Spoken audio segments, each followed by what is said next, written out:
Barry, Land of News. Welcome to our little chat here about our wonderful privilege.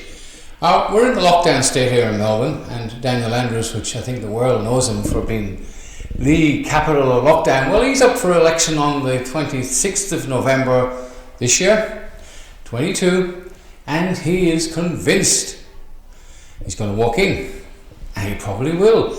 He's not stupid. He's not very smart, but he knows how to play the game, because to him that's all it is. Because as a private corporation and a one country policy or a one country party, the Greens and Labour are the ones that are going to ruin your life a lot further than you already have. Now, coming up for this election, we have an independent and we have a member of the Liberal Democrats, David Limbrick. In my area, who else would you vote for? Because he's the one that stood up and kicked up all the fusses along with the rest of the Liberal Democrats to fight Daniel Andrews. And what did he do? He locked them out of Parliament. Remember, they had to go somewhere else to do their business, the people's business, right? Well, that's it. Ian Cook, this man and his family, and I do remember it well because I remember being round at his factory after all the problems they had with the slugs and the criminals. And you remember the Chief Health Minister.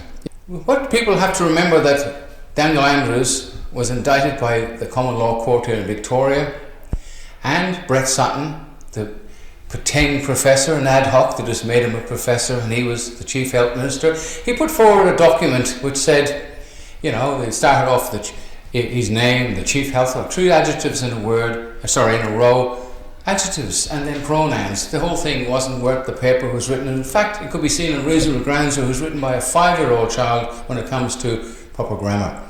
Now, this guy was involved in that slum business they had up in Dandenong, where they shut this man down, completely prefabricated, and of course the courts, which are private companies, also threw it out.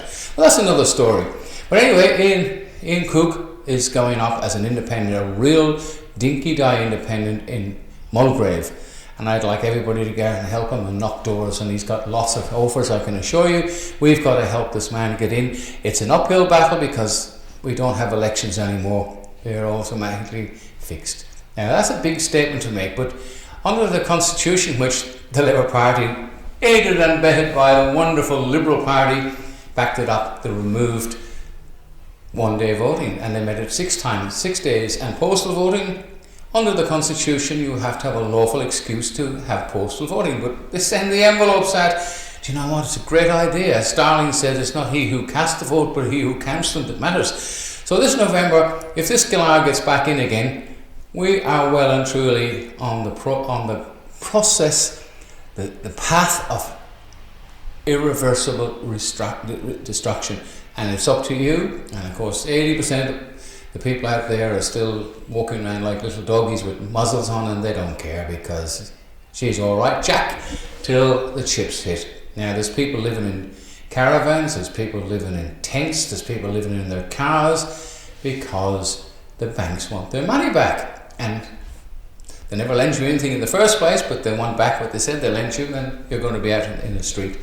So get off your little butts this time and start making sure that the Liberal Democrats in your area, they're a pretty good mob. Give them a go. Don't vote for Labour and Green.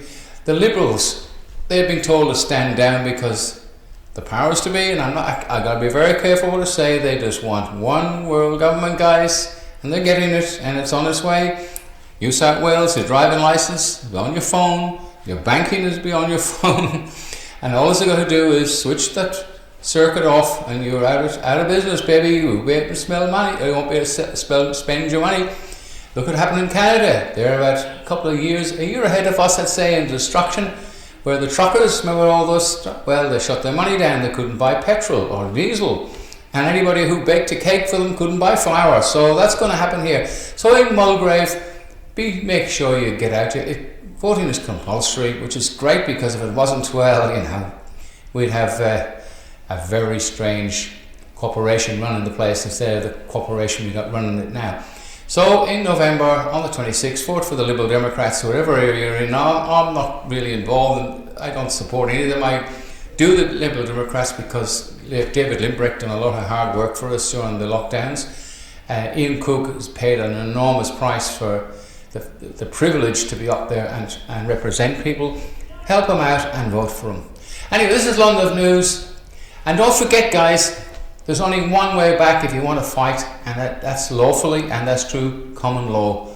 Common law belongs to us all as men and women, not persons and all the other things. Men and women have a lawful right under God, and God, of course, was removed from the corporations like Canada tried its best to get rid of God. The crucifixes out of church. Your kids are being destroyed in the pretend schools. Universities are nothing more than I can't even use the word, otherwise I won't be able to say anything. Bad news, mate. All bad news. Now, common law, the only way back, support the common law court. A link at the back that will help you out. Information at the back how to contact us. Support your local sheriffs, deputy sheriffs. We've got 11 in Victoria. We're going to have quite a few more. And what we do is lawful. Remember Andrews and Sutton, their paperwork's in The Hague.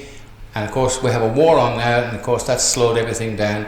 But we do send our paperwork to The Hague because what we have a powerful instrument is United Nations Bill of Rights, 1948.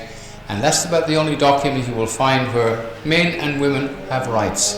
And they've been violated long enough. London News signing off. Thanks for watching, guys. Please come back to and support us. Come over to Rumble because this won't be censored, but censored stuff goes on to Rumble. Bye for now.